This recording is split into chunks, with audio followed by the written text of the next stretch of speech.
In today's video, I'm going to teach you how to add a language to CapCut on PC. If you want to change CapCut's interface so the buttons, tool descriptions, and settings appear in your preferred language, the process is very simple and only takes a few clicks. I'm going to walk you through it clearly so you can follow along without missing anything. Start by opening CapCut on your PC and looking to the top left area of the window. You'll see the main menu tab there.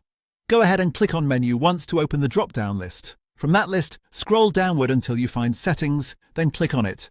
This opens the main configuration area where CapCut stores its app preferences. Once the Settings panel appears in the center of your screen, direct your attention to the tabs running across the top of that panel. These tabs organize different categories of settings, so you'll want to move across that top row until you reach the far right side. There, click on the tab labeled Language. After you open the language section, CapCut will show you a long list of available languages.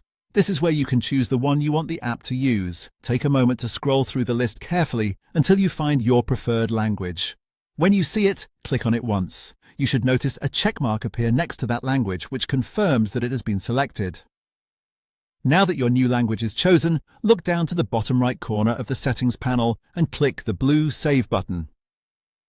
This tells CapCut to apply the change. Right after that, a confirmation or verification box will appear on screen, letting you know that the app needs to restart in order to fully update the interface language.